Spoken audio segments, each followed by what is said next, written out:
Xiao Mei dengan sigap menyambut Ding Hai Shenzhen, mengeluh Big Bro itu memukulnya terlalu keras.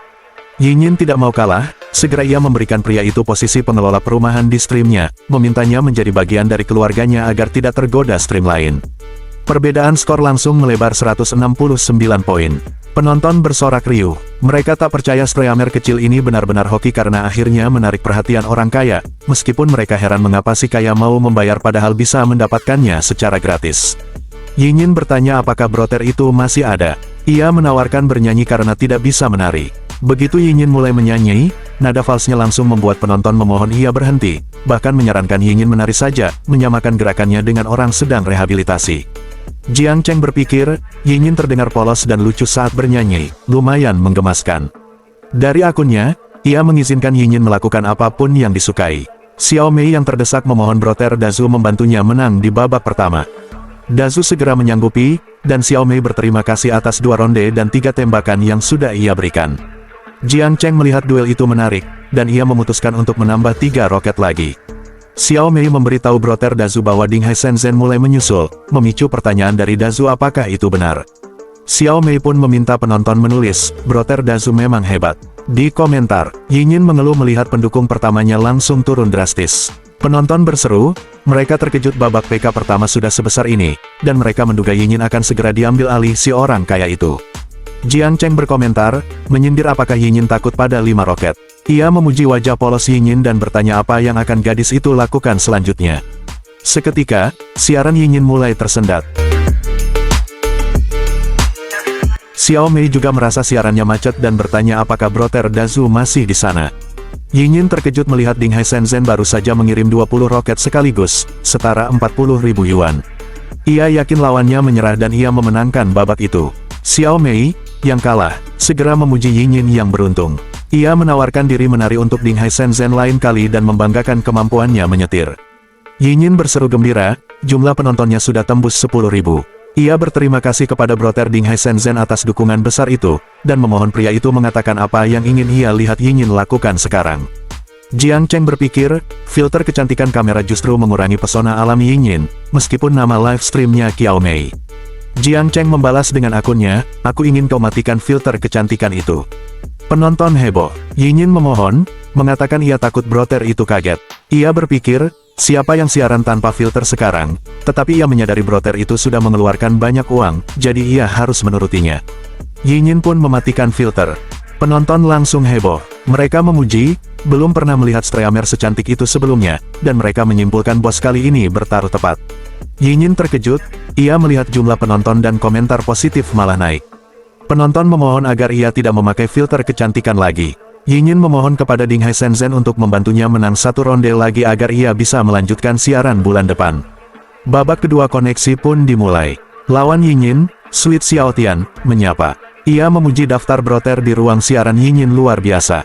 Xiaotian bahkan menyapa Ding Hai Shenzhen secara langsung, memuji super roket pria itu, dan mengajak mampir ke siarannya. Yinyin meminta mereka segera memulai. Xiaotian memohon broter Yizihua tidak membiarkan Xiaotian kalah telak dan segera berterima kasih atas 5 pesawatnya. Jiang Cheng berpikir, hanya segitu, lebih pelit dari Dazu di babak sebelumnya.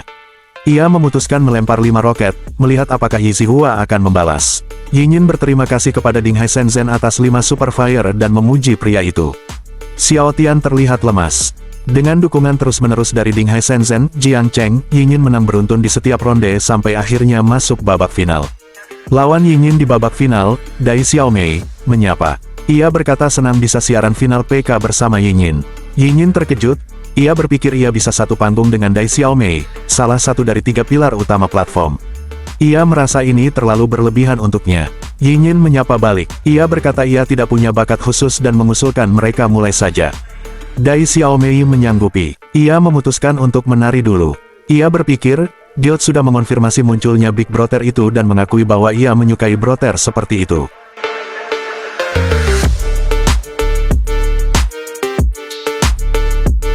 Setelah 2 menit tarian berakhir, Dai Xiao Mei menutupnya dengan kecupan kepada penonton.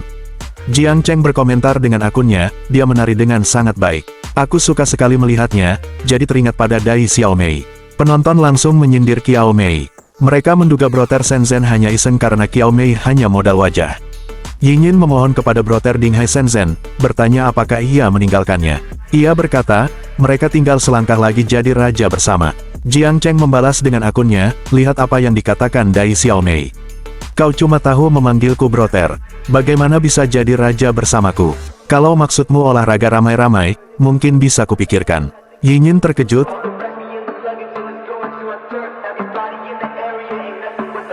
Ia merenung, olahraga ramai-ramai. Yinyin menyadari sekarang bukan waktunya untuk bengong atau berpikir liar. Ia memutuskan jika mereka ingin menang, tidak ada cara lain selain meminta bantuan kakak. Penonton heboh. Mereka bersorak atas pertunjukan yang luar biasa itu, dan mereka menghitung bahwa setelah mendapat lebih dari 800.000, mereka bertanya-tanya apakah host itu panik sekarang. Penonton lain memberi peringatan kepada Ding Hai Shenzhen bahwa lawan Dai Xiaomei semuanya adalah kakak asli, dan ada 3 kakak level 100 di daftar. Yinyin memohon kepada sponsor untuk menyelamatkan ronde terakhir. Ia berjanji akan mendaftar kelas begitu acara selesai dan akan belajar tarian apapun yang ingin Brother itu lihat. Penonton berkomentar, sekarang tergantung siapa yang lebih keras. Mereka sangsi apakah Ding Hai Shenzhen bisa mengalahkan 3 kakak asli itu. 3 penonton dari pihak Dai Xiaomei, Bai Tian, Rest of My Life, Dai Sister, segera memberikan masing-masing 3 rockets. Yinyin terkejut melihat 3 Super Emperor itu, masing-masing dengan 3 tembakan Super Fire. Anehnya, penonton Bai Tian memberi 2 rockets kepada Xiaomei, Yinyin, lalu bergabung ke live dan meminta Yinyin menerima biaya pengobatan kecil itu. Yinyin berpikir itu benar-benar ejekan. Ia tiba-tiba teringat sesuatu. Yinyin membungkuk dan berterima kasih kepada kakak Bai Tian atas 2 postingan super hotnya. Ia berkata tanpa biaya pengobatan itu, ia tidak bisa melanjutkan siaran. Jiang Cheng berpikir, mungkinkah ratusan Super Fire yang baru saja ia gunakan itu hanya lilin atau udara? Jiang Cheng berkomentar menggunakan akunnya. Para penonton juga ikut bertanya.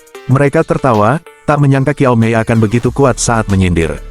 Penonton lain menyindir Yinyin, mengatakan ia baru saja diberi ratusan ribu dolar oleh mentor kehidupan, tetapi masih berakting tidak bisa melanjutkan siaran. Mereka merasa Xiaomei terlalu bangga pada dirinya karena berani mengejek Super Emperor, dan mereka menduga Super Emperor akan pergi karena diejek. Jiang Cheng berpikir, sistem sudah mengisi ulang 3 juta di Fishbone City, dan sekarang ia punya sisa 2 juta. Ia memutuskan, ia tidak percaya 2 juta tidak akan memenangkan pertandingan ini. Ia meyakinkan diri, jika ia tidak bisa menang, ia masih punya ratusan juta di rekening banknya. Yinyin mengeluh, bertanya mengapa siarannya tersendat lagi. Yinyin menyadari itu bukan macet. Itu adalah kakak Ding Hai Shenzhen yang menembakkan 20 ronde super roket lagi. Dai Xiaomei berpikir, ini benar-benar pertarungan antara dewa, dan manusia biasa hanya makan daging. Dai Xiaomei pun beradaptasi. Ia berterima kasih kepada ayah Ding Hai Shenzhen atas biaya pengobatannya dan memujinya dermawan. Penonton heboh, mereka meminta semua orang datang melihat tontonan internet ini. Mereka tak percaya itu nyata. Mereka menghitung, 3 Emperor Dai Xiaomei sudah menghabiskan 900.000. Dai Xiaomei berpikir, ini seharusnya menang. Dai Xiaomei terkejut, roketnya sudah berhenti, tetapi tim Xiaomei belum berhenti. Yinyin berseru, 1,5 juta. Ia tidak percaya apa yang terjadi pada live streamnya.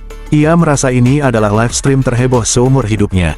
Dai Xiaomei memohon kepada penontonnya untuk tidak berhenti dan meminta mereka tambah lagi. Penonton Bai Tian, salah satu pendukung Dai Xiaomei, menyarankan Dai Xiaomei melupakan hari itu dan membicarakannya lain kali. Dai Xiaomei terkejut. Jiang Cheng berkomentar menggunakan akunnya, sepertinya kita sudah menang. 2 tembakan terakhir ini super hot dan bisa dianggap sebagai deklarasi kemenangan. Yinyin berseru, ia menang juara Guild War. Live streamnya meroket popularitasnya, mendapatkan lebih dari 50.000 pengikut baru. Penonton bertanya-tanya mengapa ancor kecil ini menutup mulutnya. Penonton lain berkata mereka senang melihat Yinyin menang. Mereka tidak bisa membayangkan apa yang dilakukan orang kaya, yang bahkan tidak punya cukup uang untuk membeli rumah. Penonton lain menyayangkan gadis secantik itu akan direbut oleh orang teratas di daftar tepat setelah mereka mulai mengikutinya. Yinyin berpikir, yang lebih penting, siaran live ini menerima 25 juta tips, dan menurut kontrak, ia bisa mendapat 700.000. Yinyin membungkuk dalam. Ia berkata ia benar-benar tidak tahu bagaimana harus berterima kasih. Ia bertanya apakah ia boleh menambahkan Jiang Cheng di WeChat. Ia berjanji, jika Jiang Cheng suka sesuatu di masa depan, ia akan segera mempelajarinya dan menjamin akan membuatnya sesuai kepuasan pria itu.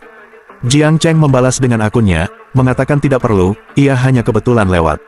Yinyin kembali memohon, bertanya apakah ia boleh menjadi sopir pribadi Jiang Cheng mulai sekarang. Jiang Cheng membalas, jika kau benar-benar ingin mengantarku ke Amanyangyun, tidak masalah. Aku masih akan di sana untuk 2 hari ke depan. Yinyin terkejut. Ia menyadari kakak Ding Hai Shenzhen itu ternyata orang yang sama. Penonton berkomentar, bertanya apakah bos masih kekurangan uang. Mereka akhirnya sadar, Big Shot itu adalah orang Ferrari tadi siang. Yinyin terkejut dengan identitas Jiang Cheng. Sistem mengumumkan nilai persahabatan Yinyin 85. Yinyin segera mengeluarkan ponsel cadangan untuk menambahkan WeChat Jiang Cheng. Ia merasa setidaknya, ia bisa menambahkan pria itu di WeChat. Yinyin mengirim pesan kepada Jiang Cheng, memperkenalkan dirinya. Jiang Cheng berpikir, nilai persahabatan hanya kurang 5 poin. Ia memutuskan, ia harus melewatkannya kalau begitu.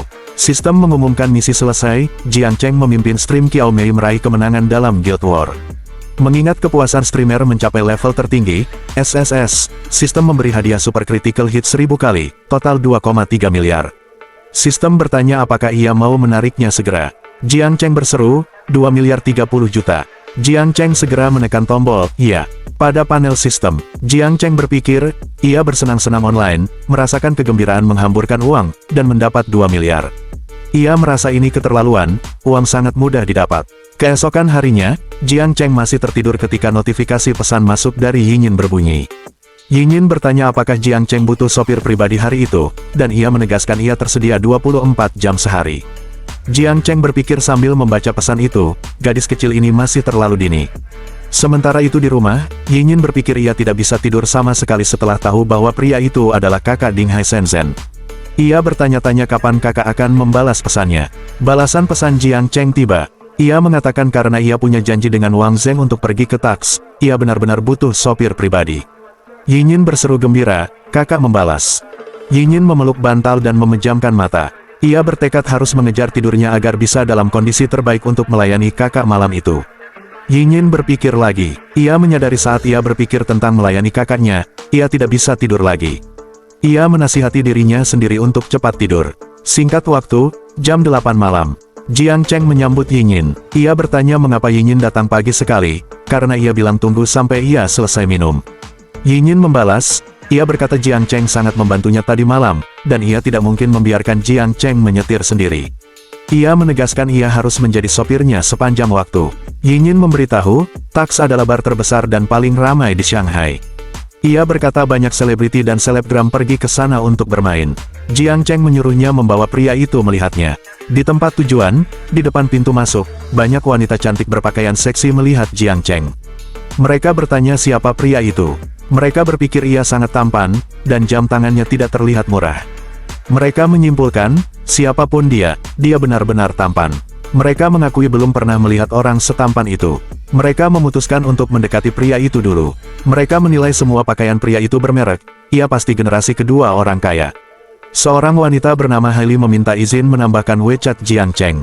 Wanita lain juga ingin menambahkan WeChat-nya, dan ia berkata ia selalu tersedia. Wanita lain menawarkan, mengatakan ini pertama kalinya Jiang Cheng ke sana, dan ia bisa membawanya bermain. Seorang wanita sengaja menabrak Jiang Cheng. Wanita itu berseru. Wanita yang menabrak meminta maaf dan berterima kasih karena Jiang Cheng menahannya. Wanita itu bertanya-tanya mengapa pria itu sudah begitu energi bahkan sebelum masuk ke bar. Wanita-wanita lain di sana meminta yang lain membiarkan kakak mereka masuk ke toko dulu. Mereka berkata, kakak harus pergi ke stan dulu agar mereka bisa bermain bersama. Sementara Yinyin melihat Jiang Cheng dikerumuni para wanita sambil dibawa masuk. Ia hanya bisa bergumam. Di dalam bar, kerumunan wanita mendesak agar yang lain menyingkir. Mereka mengajak kakak ganteng itu segera dibawa ke sofa VIP, tempat yang lebih nyaman untuk bermain bersama. Yinyin melihat Jiang Cheng diperebutkan. Ia merasakan dadanya sesak dan hatinya tertekan, ada rasa cemburu yang mengganggu. Ia menyadari, ia sudah tidak tahan lagi melihat pemandangan itu. Yinyin menerobos kerumunan itu, meraih tangan Jiang Cheng.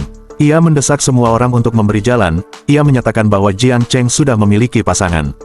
Para wanita terkejut, bertanya mengapa hal ini tidak disampaikan sejak tadi. Kerumunan itu pun bubar, mereka memutuskan mencari target berikutnya dan menganggap situasi itu tidak menyenangkan. Jiang Cheng memeluk Yinyin. Ia menggoda, bertanya apakah sekarang mereka sudah menjadi pasangan. Yinyin membantah, ia berkata ia hanya membantu karena melihat Jiang Cheng kesulitan menolak, dan ia meminta pria itu jangan salah paham. Jiang Cheng berterima kasih, tetapi ia berkata lain kali Yinyin tidak perlu repot, karena ia mengakui para wanita tadi juga asik. Yinyin meresponsnya dengan kesal. Saat itu, Wang Zheng dan Chen Hao datang. Wang Zheng bertanya apakah Jiang Shao yang tadi dikerumuni. Ia memuji Jiang Cheng yang menjadi pusat perhatian di bar malam itu. Jiang Cheng membalas santai, ia merasa semua orang sangat ramah. Chen Hao tertawa. Ia berkata, kunjungannya yang pertama tidak segila ini. Ia mengeluh sekarang para wanita sudah tidak memedulikannya, lalu ia bertanya siapa wanita cantik di samping Jiang Cheng. Jiang Cheng menjelaskan Yinyin adalah sopir pengganti yang ia cari. Ia berkata Yinyin boleh ikut bermain sebentar, karena nanti dia yang akan menyetir. Wang Zheng merangkul Jiang Cheng, ia mengajak mereka bertiga puas-puasin bermain malam itu, sementara Yinyin hanya bisa terdiam.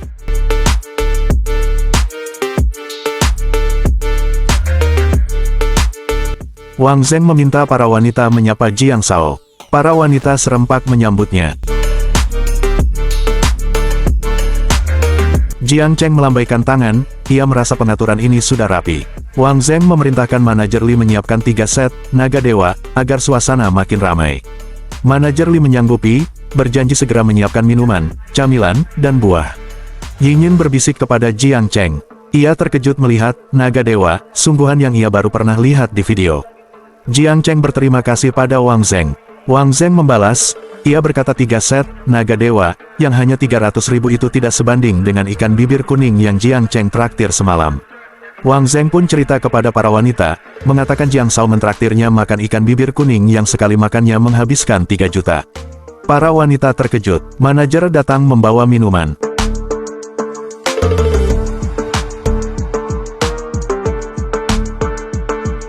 Seorang wanita bernama Xiao Qing mendekati Jiang Cheng. Ia mengangkat gelas untuknya, mengatakan senang bisa bermain bersama malam itu. Jiang Cheng menganalisis Xiao Qing, wajahnya bagus, tetapi poin pentingnya adalah badan 98, sosok yang sangat jarang ia temui. Yinyin melihat Jiang Cheng didekati Xiao Qing, dan perasaan sesak serta asam itu muncul lagi. Yinyin berpikir keras, pria ini adalah big donornya, sudah mengeluarkan uang banyak dan memeluknya. Ia kesal, sekarang malah bersama wanita lain. Ia bertanya-tanya, sebenarnya apa yang diinginkan Jiang Cheng ini? Yinyin segera mengambil gelas, mengajak bersulang kepada Jiang Cheng. Ia memanggilnya, big donor. Jiang Cheng bertanya Yinyin minum apa, lalu menyarankan minuman yang bagus untuk badan. Yinyin menjawab ia masih harus menyetir, tetapi ia meyakinkan ia masih kuat. Jiang Cheng menggoda, bertanya apakah Yinyin masih kuat, karena tidak kelihatan. Yinyin membalas, bertanya apakah Jiang Cheng mau ia tunjukkan lebih jelas lagi. Jiang Cheng berpikir, meskipun Xiao Qing itu menarik, tugas utama malam ini adalah mengurus Yinyin. Ia memutuskan untuk membiarkan Xiao Qing pergi untuk saat ini. Xiao Qing meminta izin kepada Jiang Cheng. Ia berkata akan pergi berdansa sebentar dan akan kembali untuk bersulang nanti. Jiang Cheng mendekati Yinyin. Ia menggoda, sulit sekali menyimpulkan kekuatan Yinyin. Ia berkata, mungkin ia harus memeriksanya lebih teliti saat pulang nanti malam. Yinyin melihat tangan Jiang Cheng. Ia mengingat nasihat untuk menjaga gengsi. Yinyin menepis tangan Jiang Cheng. Ia mempertanyakan maksud Jiang Cheng, dan ia merasa pria itu menganggapnya wanita murahan. Jiang Cheng berpikir, ia sudah mengeluarkan uang lebih dari 2 juta, tetapi Yinyin masih bicara begitu. Ia mempertanyakan, kalau tidak mau, kenapa ikut malam ini? Ia mencurigai, Yinyin sengaja jual mahal dan bermain tarik ulur, atau menganggapnya cadangan. Jiang Cheng bangkit dan memalingkan wajah, meninggalkan Yinyin yang terdiam. Xiao Qing segera menghampiri, bertanya bagaimana tariannya tadi. Wanita berambut pendek bergaun merah juga ikut mendekat. Jiang Cheng memuji, mengatakan tarian Xiao Qing sangat memuaskan, sampai membuat temannya ikut bertepuk tangan. Wanita berambut pendek itu bertanya apakah Jiang Cheng serius, karena ia belum bertemu temannya yang disebut itu.